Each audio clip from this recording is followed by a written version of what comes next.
How's it going, everyone? It's Avi from Mother Sponge 5000, and this is one of many hurricane season videos I'm gonna be making in the near future, where in this video we're gonna be focusing on the amount of wind shear you should expect this 2022 Atlantic hurricane season, which will be a big determinant in determining how many tropical cyclones we will experience this hurricane season. But before I begin, make sure to subscribe if you want to see more weather-related content. Make sure to like if you like this video, and make sure to turn on post notifications if you want to see even more weather-related content. So let's begin by taking a look at the Gfs Models Forecast when it comes to wind shear. And if we were to take a look at the wind shear throughout the entirety of Northern Atlantic right now, of course, we're seeing strong wind shear pretty much all throughout the Northern Atlantic. There are only some areas where there is very light wind shear, such as the middle of the Atlantic where the Bermuda High is located, and we do see a little bit of light wind shear here located right around southern Florida. However,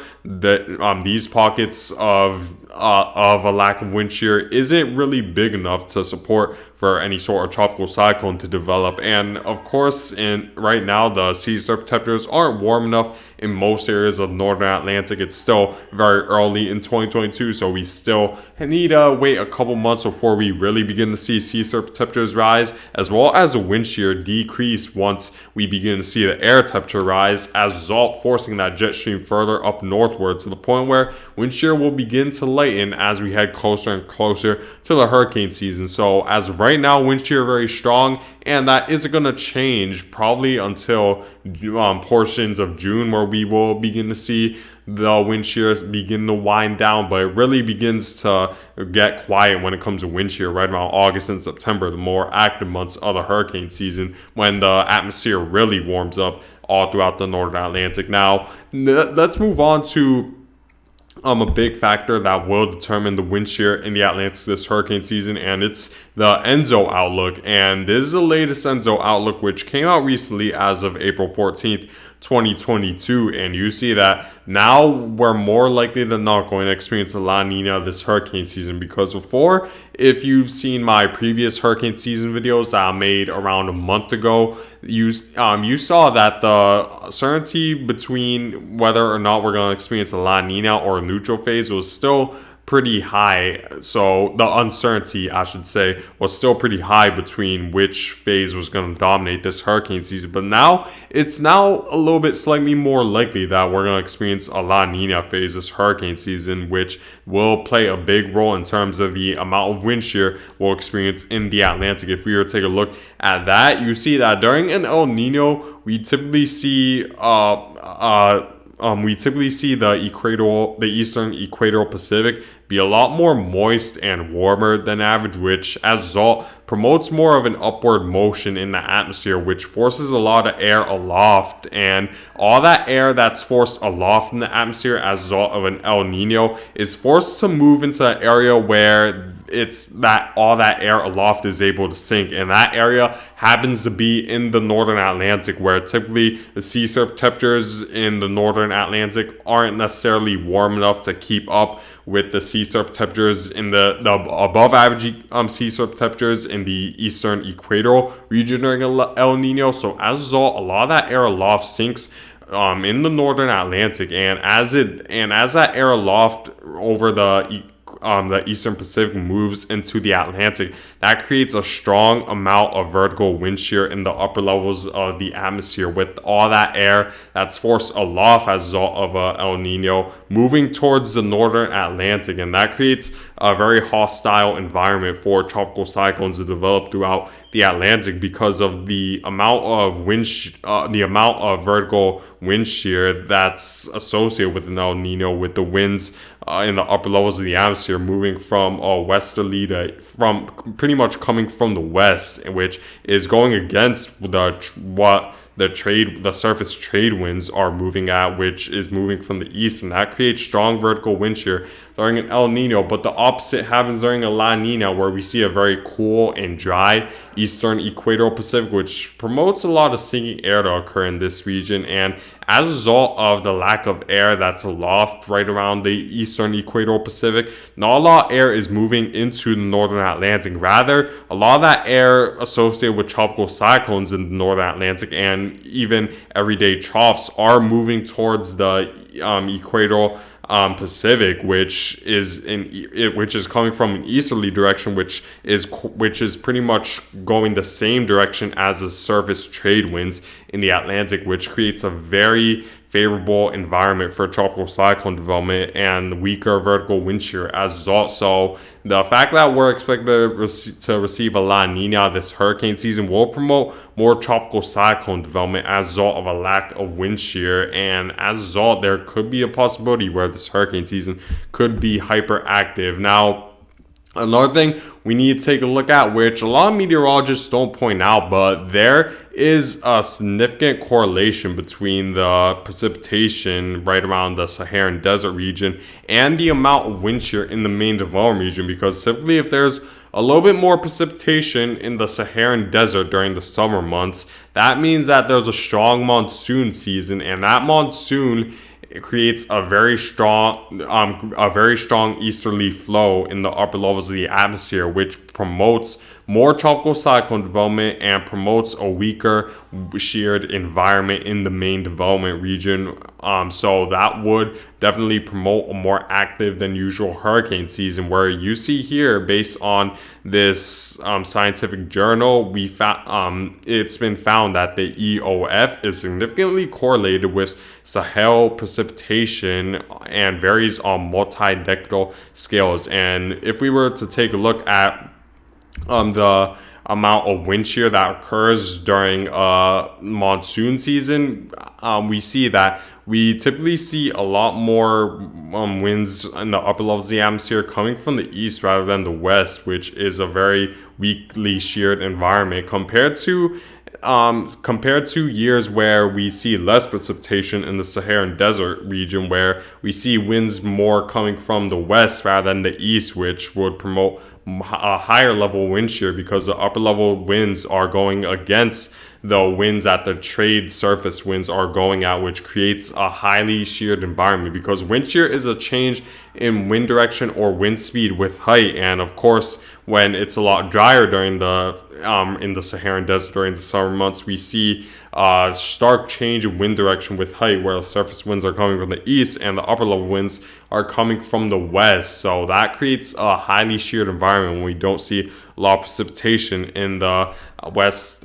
western African region. So if I were to show you guys the precipitation that's forecasted from the CFS model for the African coast, if we were to take a look at that, let's take a look at the northern African precipitation anomalies. You see that this area is expected to receive a lot more precipitation than average, which would promote more of a monsoon season going on throughout the summer months, or the main months of the hurricane season. This extends to the most active months of the hurricane season, which is September, where we see at least the southern portion of the Saharan desert receive a lot more rainfall than usual. So as a result, we should expect a weaker amount of wind shear in the Atlantic, because the upper level winds will face more from a easterly direction than a westerly direction, which is the same direction as the surface winds, which would promote more tropical cyclone development as a result of the higher amount of precipitation that's expected throughout the Saharan desert this summer. So as a result, I do expect this hurricane season to be more active as a result of lighter wind shear. And it's not only the Saharan desert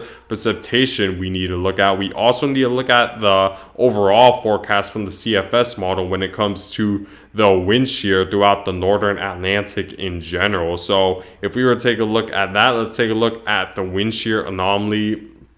for this hurricane season. You see that if that the areas shaded in purple, those are the areas that are expected to receive less wind shear than average, while the areas shaded in the oranges and the reds are expected to receive a little bit more wind shear than average. And you see that during the months of July, August, and September, you see that the wind shear remains very light and well below average throughout the main development region, as well as the Caribbean, while for portions of the northern Atlantic, more specifically closer to the east coast of the United States, the wind shear is a little bit stronger than average. So, which is certainly good news if we do see the wind shear stronger than average closer to the United States, because of course that could slow a lot of tropical cyclones down before landfall, or could force tropical cyclones to move out to sea entirely if the wind shear is strong enough. So it's definitely good news that it's a little bit stronger than usual throughout the East Coast. But in general, where